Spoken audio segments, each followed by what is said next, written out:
سلام به همگی، امیدوارم حالتون خوب باشه. ستاره فود هستم با یه آموزش آشپزی دیگه.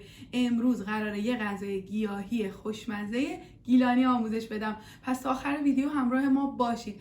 اگر تا الان کانالمون رو سابسکرایب نکردید سابسکرایب کنید، زنگوله هم فشار بدید که وقتی آموزش میذارم شما اولین نفر باشید که میبینید.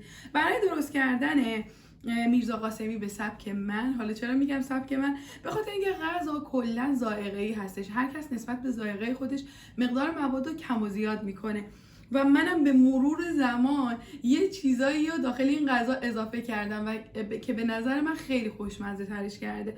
حالا با سلیقه‌ای اونایی که این غذا رو دوست دارن و حالا به سبک خودشون درست میکنن، حتما برام داخل کامنت بنویسن، استفاده میکنم.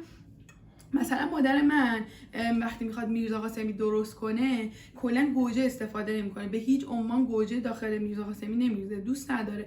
ولی من خیلی دوست دارم و کلا تو اصولش هم هست که باید مثلا گوجه داخل میرزا قاسمی باشه، ولی خب سلیقه‌ایه، بعضیا دوست ندارن. من موقعی که فصل بادمجون محلیه، چون بادمجون‌های محلی بیدونه تر، خیلی طعم بهتری داره، همون زمان حالا خودم هم زحمتش نمیکشم، بنده خدا خواهرم بادمجون محلی میگیره برام، کبابی میکنه، بسته بندی میکنیم و داخل فریزر میذاریم. زمانی که میخوایم میرزا قاسمی درست کنیم خیلی راحت اون بسته رو در میاریم و غذامون رو درست میکنیم. به این شکل نیستش که بخوام هر دفعه بیام بادمجون رو کبابی کنم، ولی به خاطر اینکه شما آموزشش رو یاد بگیرین و طرز کبابی کردن بادمجون رو یاد بگیرین، گفتم از اون مرحله اول براتون بذارم که استفاده کنید. وگرنه من خودم آماده داخل فریزر داشتم، طعمش هم داخل فریزر تغییر نمیکنه. خیالتون راحت، اگر شرایطش رو دارید میتونید به مقدار خیلی بیشتری بادمجون رو تهیه کنید و کبابی کنید، بسته بندی کنید، داخل یخچال بذارید، داخل فریزر بذارید. نیاز داریم به بادمجون، حالا به هر مقداری که مد نظرتونه. من به ازای مثلا 2 نفر رو براتون داخل کپشن میذارم که استفاده کنید. 2 تا 3 نفر رو مقدار، حالا اون غذا به خودتون بستگی داره که تعدادتون چند نفره.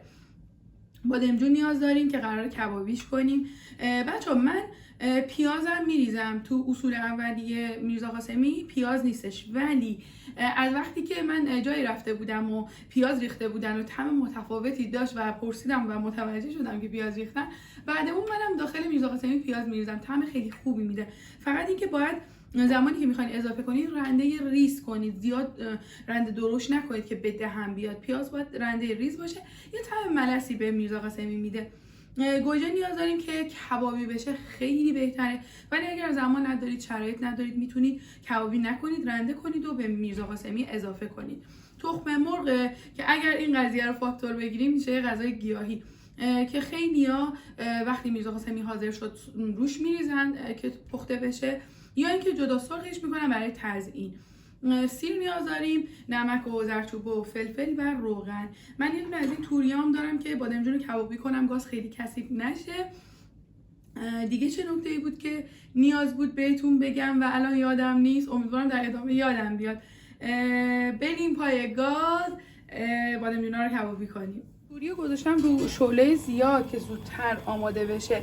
اگه میخوایم بادمجون خیلی زودتر مغز پخت بشه، میتونید یه برش اینطوری بدید و بادمجونا رو روی حرارت بذارید که کاملا مغز پخت بشه. برای این کار بادمجونای خیلی باریکتر بیشتر کمکتون میکنه، زودتر آماده میشه. اینا رو میذارم که کبابی بشه، بوی خیلی خوبی میده وقتی کبابی میشه. من عاشق بادمجون کبابی ام و حتما باید برای میرزا قاسمی از بادمجون کبابی استفاده کنید. نمیشه که بادمجون رو سرخ کنید و میرزا قاسمی درست کنید، چون روش درست کردن میرزا قاسمی به این صورتی که بادمجون حتما باید کبابی بشه. برای اینکه مطمئن بشید بادمجون کاملا پخته شده، یه دونه از بادمجونا رو بردارید، اینطوری تستش کنید. اگر نرم بود یعنی کاملا پخته شده و داخل آب سرد قرار بدید که بتونید خیلی راحت پوستش رو جدا کنید. تو این فاصله که دارید بادمجونا رو کبابی میکنید میتونید گوجه هم بذارید تا کبابی بشه. اون نکته‌ای بود که گفتم یادم رفت بهتون بگم، این بودش که بادمجون از اون غذاست که هم با نون سرو میشه هم با برنج.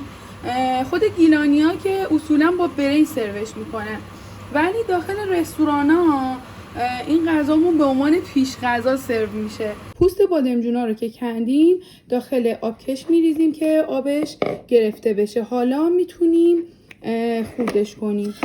من به این شکل که میبینید خوردش میکنم، با گوشتکوب له میکنم.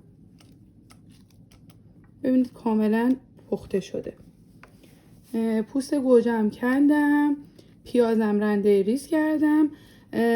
بعد از اینکه اینجوری خوردش کردین بچه خورد میکنیم که راحت‌تر بتونیم با گوشتکوب له کنیم. فقط اینکه حواستون باشه موقع انتخاب بادمجون سعی کنید که بادمجون بیدونه انتخاب کنید. من چون حالا فصلش هم نبود این بادمجونای من یکم دونه داره، به خاطر اینم داخل آبکش گذاشتم، به خاطر اینکه چون توی آب سرد گذاشته بودم یه مقدار آب جذب میکنه بادمجون، خاطر همون توی آبکش میذارم که آبش گرفته بشه. یه دونه افتاد.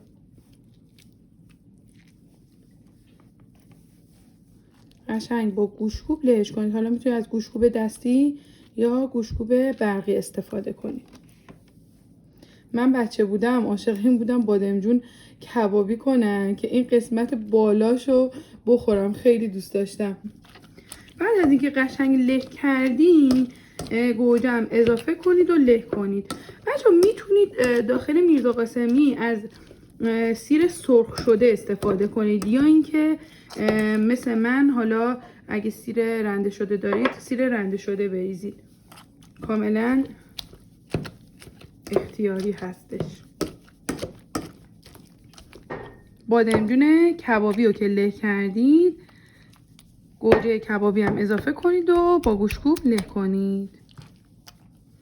بعد از له کردن بادمجون و گوجه اونو داخل تابه بریزید به همراه پیازی که رنده ریز کردید و سیر.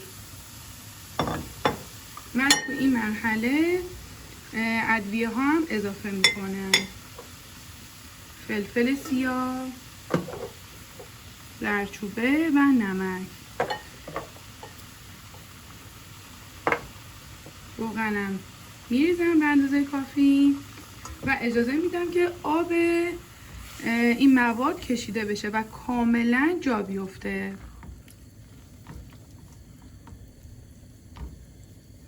حدودا فکر کنم نیم ساعت زمان ببره که آبش جا بیفته. میتونید، ولی باید بچه ها خیلی دقت کنید، هر از گاهی باید بهش سر بزنید، هم بزنید که ته نگیره، چون روغن جذب بادمجون میشه، بعد امکان داره که ته بگیره. باید سر بزنید و حواستون به این قضیه باشه. میرزا قاسمی به این مرحله که رسید حاضر کاملا جا افتاده. حالا میتونید تخم مرغ رو هم به خودش اضافه کنید، هم تو ظرف جداگانه سرخش کنید که من همیشه جدا توی تابه دیگه سرخش میکنم و برای تزیین روش میریزم.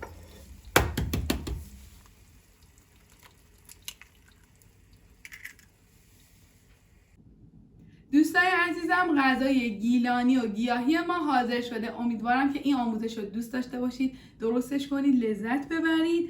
اینم از میرزا قاسمی ما. کنار ترشی و سیر ترشی شدیداً میچسبه. امیدوارم که آموزش براتون مفید باشه. حتما نظرتون رو برام کامنت بذارید. تا آموزش های بعدی، خدا نگهدار.